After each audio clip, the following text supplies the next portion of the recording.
Hello， 大家好，我是王刚。本期视频我跟大家分享咸排骨粥。首先，我们准备新鲜猪排骨1块，将其分开之后剁成1.5厘米左右的小块备用。嫌麻烦的同学可以交给卖肉的摊主来操作，当然喜欢大口吃肉的同学可以多大块一些。下一步开始初加工，盆中加入1大勺小苏打粉，然后加入适量的清水抓洗3分钟。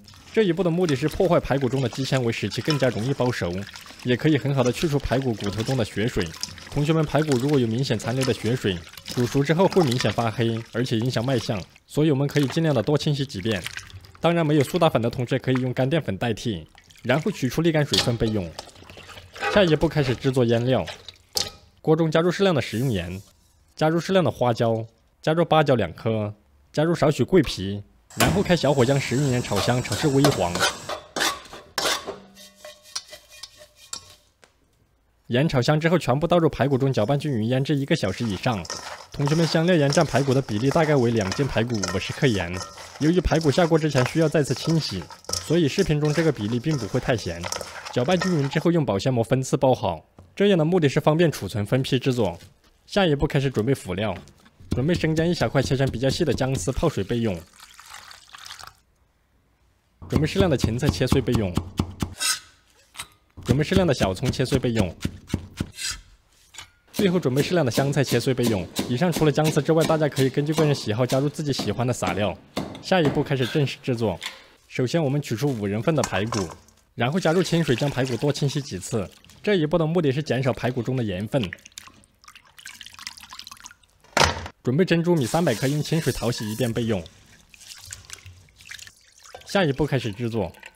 首先，我们在锅中加入清水4.5升，分别加入准备好的珍珠米和腌制好的咸排骨下锅，然后开大火将其烧开。大火煮制的时候必须搅底，以防止粘锅煮糊。中途需要不停地撇去排骨中散发出来的浮沫。浮沫撇干净之后，转中火煮18分钟。同学们注意，中火的18分钟必须时刻保持沸腾状态。这一步的目的是让粥水浓稠。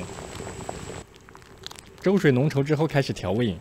锅中加入切好的姜丝，再加入适量的鱼露调咸鲜味。调好味之后即可出锅。然后根据个人口味撒上自己喜欢的撒料。下面开始技术总结。第一，此次选择的是黑色镀釉瓷锅，此类锅比较适合家庭煲粥、煲汤两用，且耐用。第二，腌制好的排骨可以保鲜存放1周左右，多余的排骨可以用保鲜膜分成小份进行分批制作。第三，珍珠米需要和排骨一起下锅煮制，如果家中有老人和小孩食用，则可以优先下入排骨煮20分钟。这一步的目的是保证排骨软烂。第四，必须开中火将粥水煮至浓稠，且米粒略烂，再开始调味，这个过程大概需要18分钟左右。第五，喜欢粥水清晰的同学可以在起锅前5分钟加入适量的开水稀释，最后再根据个人口味加入撒料即可。下面开始成品展示。